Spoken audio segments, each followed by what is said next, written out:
Hi everyone, नमस्कार, सलाम, सत श्री अकाल। Welcome back to Deep's all in one channel. आशा करती हूँ कि आप सब लोग बिल्कुल ठीक-ठाक होंगे। नवरात्रि के पहले दिन का ये व्लॉग है एंड आई नो कि मैं इसको अपलोड करने में थोड़ा-सा लेट हो गई हूँ, बट वीडियोज़ जो हैं वो कंटिन्यूएशन में आ रही हैं। जैसे-जैसे रिकॉर्ड करती जा रही हूँ, सही तरीके से आपके साथ शेयर करती जा रही हूँ। तो सबसे पहले तो आपको नवरात्रि की बहुत-बहुत शुभकामनाएँ। आई होप आपके फास्ट, आपकी पूजा-पाठ सब कुछ बहुत अच्छे से जा रहे होंगे और आप सभी पे माता रानी बहुत कृपा बनाए रखें और आप सही तरीके से अपने इस जीवन कर्म में आगे बढ़ते रहें। तो फ़िलहाल यहाँ पे मैं थोड़ा-सा फर्नीचर अपना रीसेट कर रही हूँ और रीज़न ये है कि जो हमारा टू सीटर सोफ़ा है वो मुझे इधर की तरफ करना है क्योंकि मंदिर के सामने है वो वाला सोफ़ा, तो जैसे रोज़ की दिया बाती होती है, पूजा होती है, वो मैं खड़े होके वहाँ कर लेती हूँ। अच्छी खासी जगह है वहाँ पे। लेकिन नवरात्रि में पाठ काफ़ी ज़्यादा हो जाते हैं, हवन करना होता है, तो नीचे बैठने का मुझे प्रॉपर एक स्पेस चाहिए। तो इसीलिए मैंने सोचा कि सोफ़ा जो है वो इधर की तरफ कर देती हूँ। वैसे तो डाइनिंग टेबल की जो चेयर्स जिस तरीके से पहले लगी हुई थी, उस हिसाब से भी अगर मैं सोफ़ा इधर करती तो वो आराम से आ जाता, लेकिन जो हमारा दरवाज़ा है ना, स्टेयर्स से फिर मतलब नीचे आते हुए इधर लिविंग रूम में, फिर वो दरवाज़ा खुलने के बाद ना जगह थोड़ी-सी कम रह जाती है निकलने की। तो इसीलिए मैंने डाइनिंग टेबल को जो है बिल्कुल अपनी जो क्रॉकरी यूनिट है उससे मिला दिया है, क्योंकि क्रॉकरी एज़ सच मुझे अभी कुछ निकालनी नहीं है। वैसे भी जो उस क्रॉकरी यूनिट में क्रॉकरी है वो कोई मेहमान आता है या कभी कोई स्पेशल चीज़ बन रही है वो मैं तभी निकालती हूँ। डेली के हिसाब के जितने भी बर्तन हैं वो सब किचन में रखे ही हुए हैं और नवरात्रि का ये सेटअप है, उसके बाद फिर एज़ इट इज़ ही हो जाएगा। और बच्चे जो हैं वो ही डाइनिंग टेबल पे बैठ के खाना खाते हैं। हम लोग तो ब्रेकफ़ास्ट बार ही यूज़ कर लेते हैं या फिर सेंटर टेबल को ओपन कर लेते हैं, क्योंकि ये भी एक छोटी-सी डाइनिंग टेबल बन ही जाती है। वो सारा सेटअप यहाँ पे मैंने कर दिया है और मंदिर के सामने की जो जगह है वो काफ़ी खाली हो गई है, जहाँ पे मैं बैठ के भी आराम से पूजा कर सकती हूँ और साथ ही जैसे एज़ अ फैमिली हम आरती करते हैं तो सबको एक साथ खड़े होने का अच्छे से स्पेस भी मिल जाएगा। तो जहाँ से फर्नीचर निकलता है, कुछ एक चीज़ें सोफ़े के नीचे जमा होती ही होती हैं, तो वो चीज़ें निकाली और उसके बाद अच्छे से मैंने वैक्यूम किया है और वैसे पूरे घर में जो है नीचे वैक्यूम हो चुका है, पोछा बस बाकी था। तो वैक्यूम यहाँ पे मैंने दोबारा से कर दिया है और एक ना ये छोटी-सी रॉकिंग चेयर है, वैसे तो हम भी फिटा ही जाते हैं, बस विकास को दिक्कत होती है क्योंकि उनकी हाइट ज़्यादा है, पर ये ईवी के लिए ही है। तो इसको मैंने यहाँ पे रख दिया है क्योंकि और कहीं जगह थी नहीं इसको रखने की। और इसके बाद जो है मैंने नीचे पूरे फ्लोर पे अच्छे से मोपिंग करी है। साथ ही कुछ कपड़े मैंने धुलने के लिए डाल दिए थे, तो वो भी धुल गए हैं। तो सूट थे मेरे 1-2 और साथ ही मेरी साड़ी थी जो मैंने इससे पहले दिन पहनी थी, लास्ट श्राद्ध वाले दिन, येलो। धूप अच्छी निकली हुई थी तो इसीलिए मैंने सोचा कि इसको भी धुल देती हूँ, धूप में सूख जाएगी। क्योंकि जो इस तरह के डेलिकेट कपड़े होते हैं ना, इनको फिर मैं ड्रायर में तो नहीं डालती हूँ और वॉशिंग मशीन में भी ये हैंड वॉश वाला ऑप्शन होता है, उसमें ही मैं इनको वॉश करती हूँ। और शिफॉन की ये साड़ी है तो आसानी से जो है ये धुल जाती है। सिल्क की साड़ी जो है वो फिर ड्राई क्लीन ही करानी पड़ती है और वो साड़ी मैं मोस्टली फिर इंडिया जाती हूँ तो वहाँ लेकर जाती हूँ, क्योंकि यहाँ पे मैंने आज तक कभी ड्राई क्लीन कराई नहीं है। टू बी ऑनेस्ट मैंने देखा भी नहीं है कि कहाँ पे ड्राई क्लीन होती है ऐसे साड़ी वगैरह पे यहाँ। तो साड़ी काफ़ी लंबी थी ये और वो नीचे लग रही थी, तो मैंने थोड़े से फ़ोल्ड करके और इसको जैसे-तैसे करके यहाँ पे हैंग कर ही दिया। शाम तक धूप रहेगी, अच्छे से ये सूख जाएगी।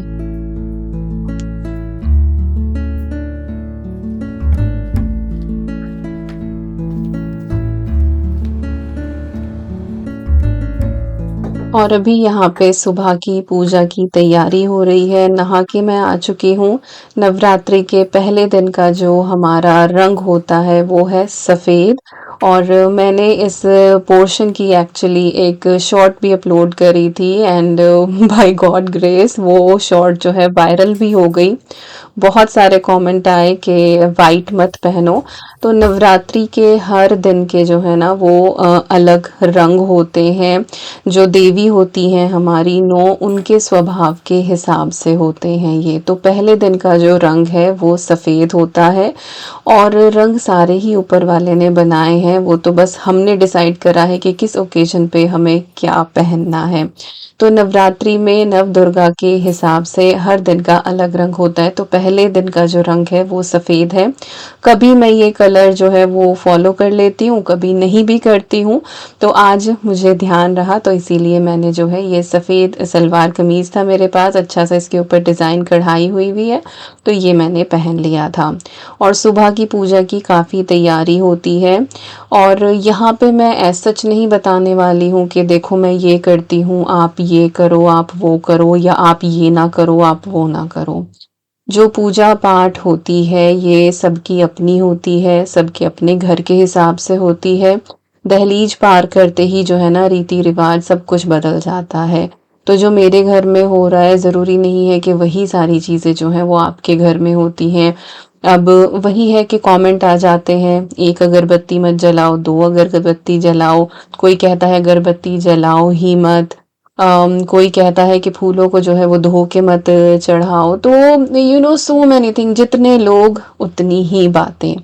तो आपको अपनी जो पूजा पाठ है ना वो उस हिसाब से करनी है जैसे करके आपको शांति मिलती है, या जिस तरीके से आपने अपने घर में होते हुए देखी है। अब किसी ने कहा कि जो जौ है ये आपको मिट्टी के बर्तन में बोने चाहिए, लेकिन अगर मिट्टी का बर्तन ना हो तो फिर क्या करें। तो कई बार आपके पास रिसोर्सेस नहीं होते हैं, लेकिन फिर भी आप एक श्रद्धा भक्ति भाव से जो भी चीज़ें आपके पास हैं, आप उनसे अपनी पूजा पाठ को संपन्न करते हैं, और वो ही सबसे बड़ी बात है। अब किसी ने कहा कि इसी के ऊपर क्लिंग रैप नहीं लगानी चाहिए। तो हम जिस जगह पे रहते हैं, यहाँ का जैसा वातावरण है, यहाँ पे चीज़ें इतनी अच्छे तरीके से अंकुरित नहीं हो पाती हैं। और जब आप जौ बोते हैं तो उनको थोड़ा-सा मॉइस्चर चाहिए होता है, क्योंकि है तो ये सीड ही ना, आपको खेती करनी है।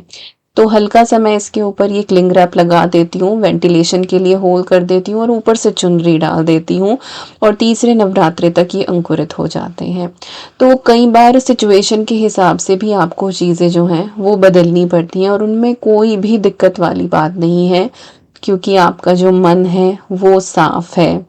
आप पूरे भक्ति भाव से ऊपर वाले के लिए जो है ये सारी चीज़ें कर रहे हो, और अपने घर में शांति लेकर आ रहे हो।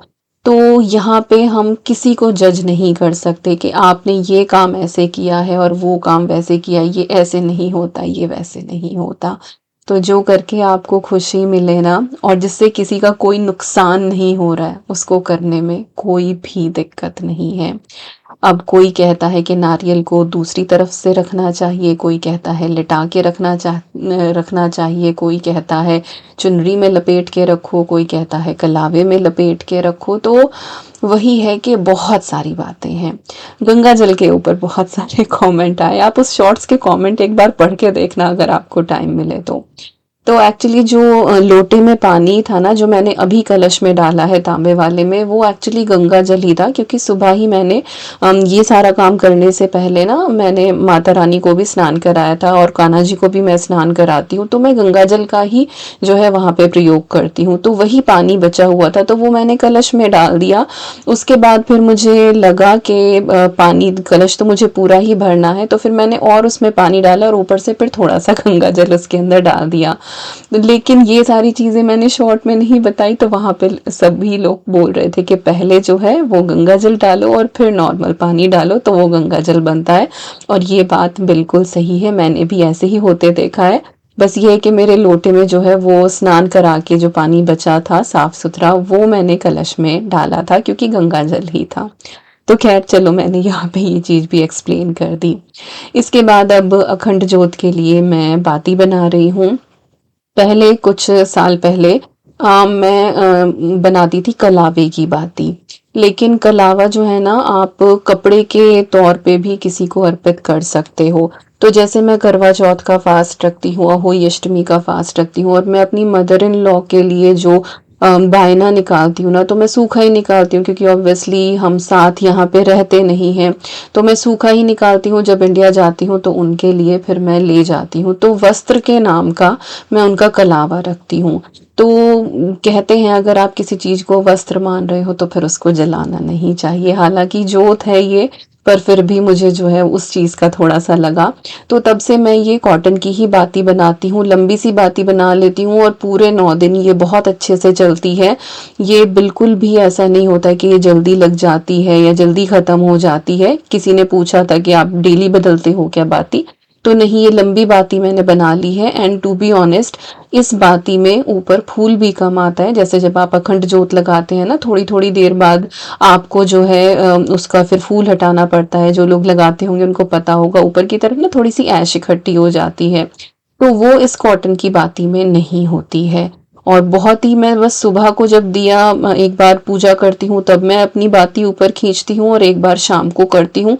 इससे ज़्यादा मुझे कुछ भी नहीं करना होता है। तो ये कॉटन की बाती और भी ज़्यादा अच्छे तरीके से चलती है। टाइट सी करके आप एक बार लंबी सी बना लें, पूरे नवरात्रि ये चलेगी आपकी। 24 घंटे दिन रात मेरा जो है ये अखंड दिया जलता है। तो सारी चीज़ों की मैंने तैयारी कर ली है। इसके बाद इन चीज़ों को मैंने स्थापित कर दिया है, और माता रानी को मैंने सुबह स्नान करा के फिर से कपड़े पहना दिए हैं, और इसके बाद फिर मैं अपनी पूजा करने बैठी हूँ।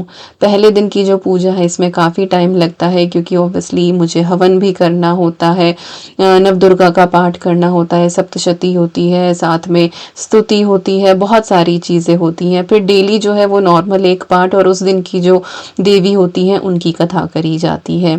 तो वही है, सबका अपना अपना हिसाब है, और जितना टाइम होता है उस हिसाब से टाइम लगा के फिर हम पूजा कर लेते हैं। तो अभी मैं कथा ही कर रही हूँ। जय माँ दुर्गा दुर्गति नाशिनी सर्व कष्ट दुर्भाग्य विनाशिनी। जय माँ दुर्गे अम्बे जगदम्बे भवानी शारदा सर्व दुख दुर्भाग्य निवारिणी। जय आदि शक्ति दुर्गा माता जन जीवन सौभाग्य विधाता सर्व जीवन जन सुख प्रलाशा। जय माँ दुर्गे दुर्गति नाशिनी सर्व दोष दुर्भाग्य विनाशिनी दुबद असुर दैत्य संहारिणी। जय माँ दुर्गे दुर्गति नाशिनी।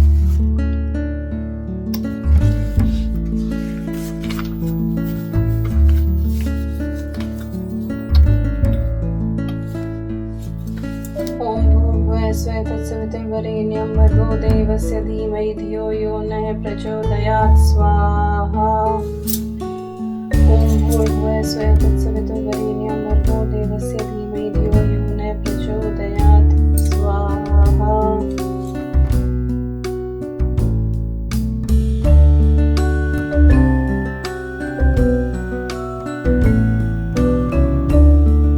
जिस दिन घर में हवन होता है ना, उस दिन पूरे घर में इतनी पॉजिटिव वाइब होती है ना, और फिर मैं ये हवन कुंड की ही जो धुनी है ना वो पूरे घर में घुमा देती हूँ।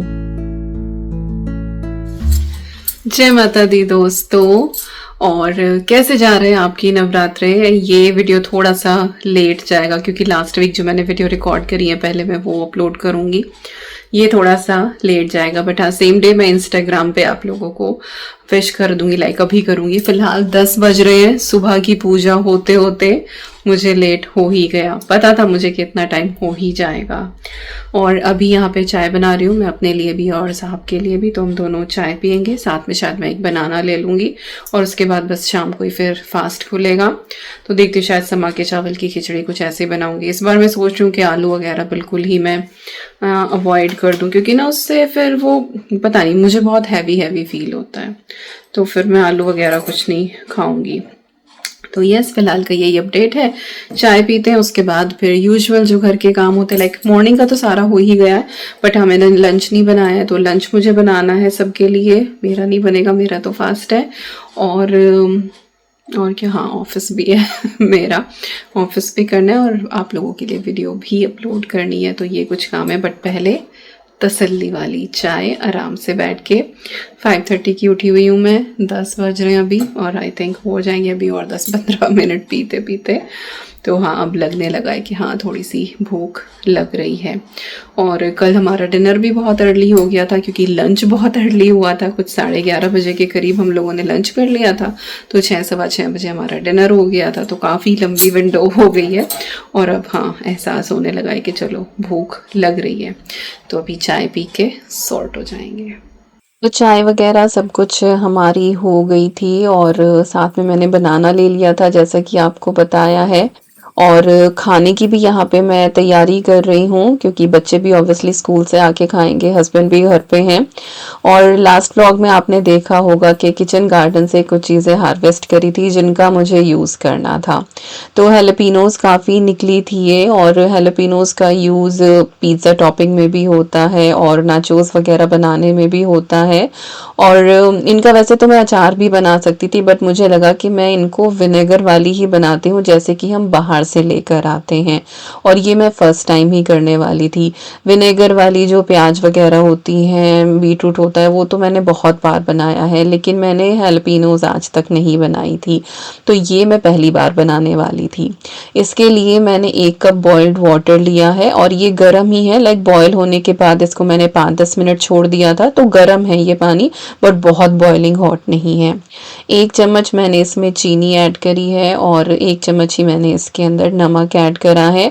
बाकी ये दोनों चीज़ें आप अपने टेस्ट के हिसाब से डाल सकते हैं। वैसे ये वाला जो कॉम्बिनेशन है, जो मेजरमेंट है ना, इससे बिल्कुल सही बनती है, एक आपका डिसेंट साइज़ का जार रेडी हो जाता है।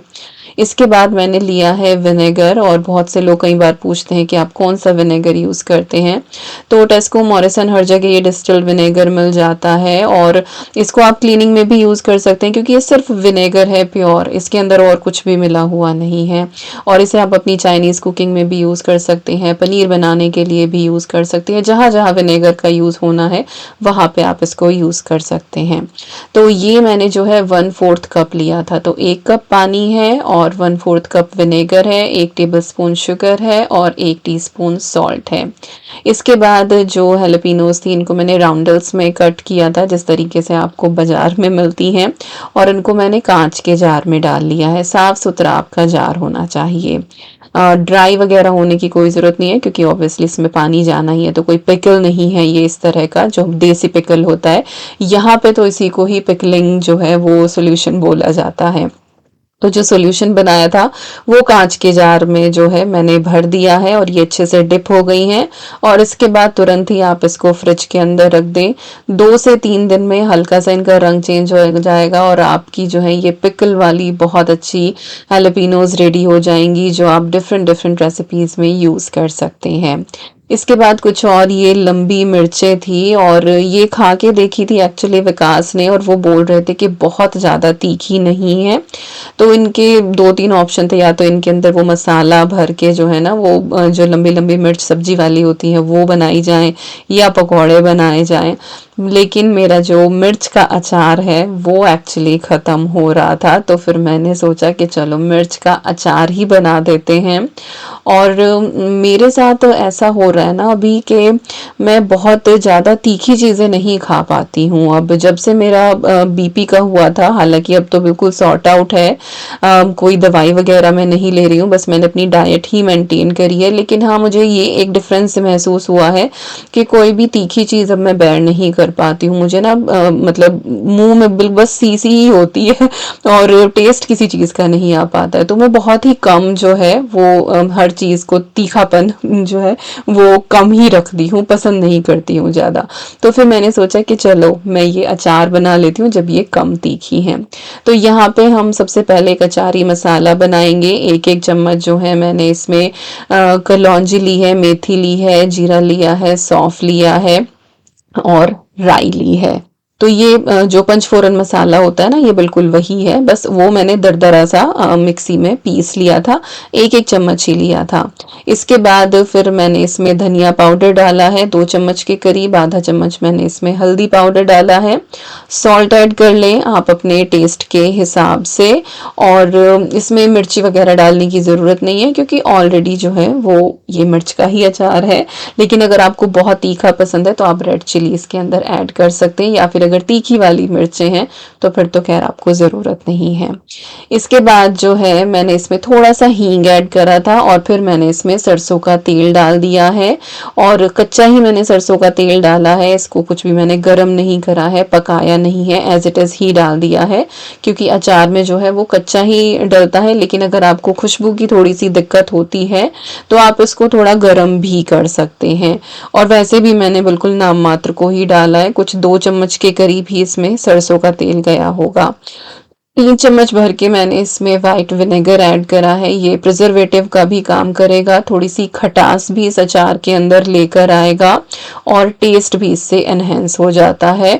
और एज सच विनेगर का इसमें कोई टेस्ट नहीं आता है, बस आपको ये खट्टा सा मिर्ची का अचार मिल जाता है।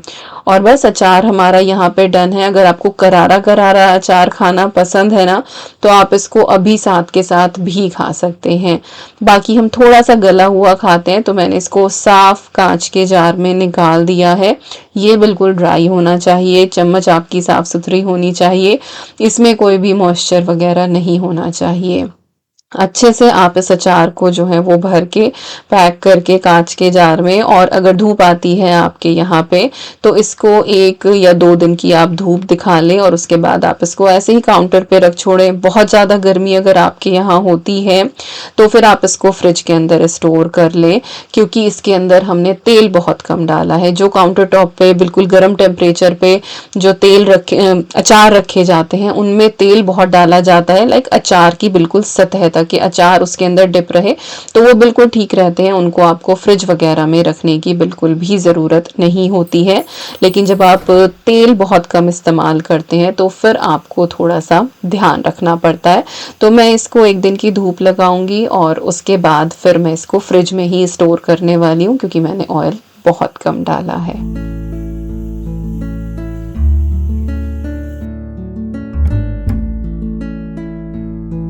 और अभी लंच टाइम हो गया था तो साहब की मैंने यहाँ पे थाली लगाई थी। पहले दिन की जो है वो थोड़ी सी सब्जी बची हुई थी तो वो मैंने गरम कर दी थी और साथ ही आज मैंने राजमा बनाया था। और पूरी नवरात्रि हम लहसुन प्याज का इस्तेमाल नहीं करते हैं तो सिर्फ टमाटर के तड़के वाला ये मैंने बनाया था।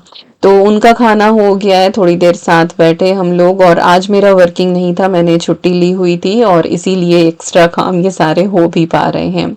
इसके बाद कुछ और मिर्ची बची हुई थी तो अलग अलग साइज की ये डिफरेंट डिफरेंट मिर्चियाँ थी आज, जिनको मैंने अलग अलग तरीके से यूज़ किया है। तो यहाँ पे मैं मिर्च कुटा बना रही हूँ, जो मैं प्रॉपर बेसन के तड़के वाला नहीं बना रही हूँ, एक तरह से अचारी स्टाइल में ही बना रही हूँ। और ये आराम से 1-2 हफ्ते जो है आपके फ्रिज में चल जाता है। यूजुअली इसमें ना लहसुन भी डाला जाता है, लेकिन क्योंकि नवरात्रि चल रही है तो हम लहसुन का इस्तेमाल तो कर नहीं रहे हैं। तो यहाँ पे मैंने अदरक लिया है और साथ में मैंने ये मिर्चें ले ली थी, कुछ जिनमें से लाल भी हो चुकी थी, लेकिन ये वाली भी बहुत तीखी मिर्चें नहीं हैं। तो इनको जो है वो यहाँ पे मैंने कोर्सली ग्राइंड कर लिया है या चॉप कर लिया है, बहुत बारीक नहीं करना है।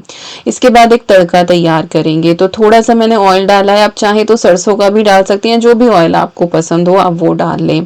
थोड़ा सा हींग ऐड करा है और पंचफोरन मसाला इसके अंदर मैंने डाला है। पंचफोरन मसाला जो है वो अचारी मसाला ही होता है और 5 स्पाइसेस जो पहले मैंने आपको बताए वही इसके अंदर होते हैं, जीरा, सौंफ, राई, मेथी और कलौंजी।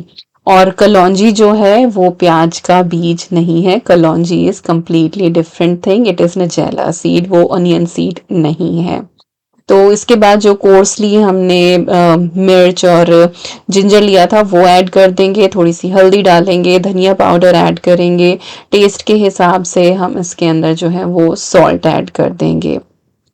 अच्छा, जो ये मिर्चें हैं ना, अगर आपके पास सिलबट्टा है या कुंडी है ना पत्थर वाली तो आप उसमें भी कूट के जो है वो यूज़ कर सकते हैं। ट्रेडिशनली उसी में इसको कूटा जाता था और इसीलिए इसको मिर्च कुटा भी बोला जाता है। लेकिन मेरे पास वो चीज़ें हैं नहीं, छोटा सा है पेस्टल मोटर लेकिन उसमें बहुत ही टाइम लग जाता, तो खैर साथ में है कुछ एक चीज़ें जो लाइफ थोड़ी सी आसान बना देती हैं, क्योंकि इससे टेक्सचर ऑलमोस्ट ऐसा ही आता है। और बस इसको जो है वो थोड़ा सा ही हमें मिक्स ही करना है, कोई पकाना हमारा मकसद नहीं है इसको, कि हमें इसको पकाना है या इसको बिल्कुल कुक हम कर दें कि ये मुलायम हो जाए, नथिंग लाइक दैट। बस जो हमारे स्पाइसेस हैं वो कच्चे ना रह जाएं, वो थोड़े से पक जाएं, और बस 2 से 4 मिनट का ही टाइम लगता है। थोड़ा सा विनेगर मैंने ऐड कर दिया था, वही खटास के लिए और प्रिजर्वेशन के लिए। और जब ये अच्छे से ठंडा हो जाए, आप इसको ग्लास जार में भरें और उसके बाद आप इसको फ्रिज के अंदर स्टोर कर दें। 1 से 2 हफ्ता ये बहुत सही रहता है। चावल के साथ चूर के खा लें, रोटी के साथ खा लें, जैसे आपका मन करे आप इसको वैसे खा सकते हैं। और नींबू ये हर इंडियन के फ्रिज में आपको मिल जाएगा, लाइक देसी लोगों के फ्रिज में मिल ही जाएगा कटा हुआ ये नींबू।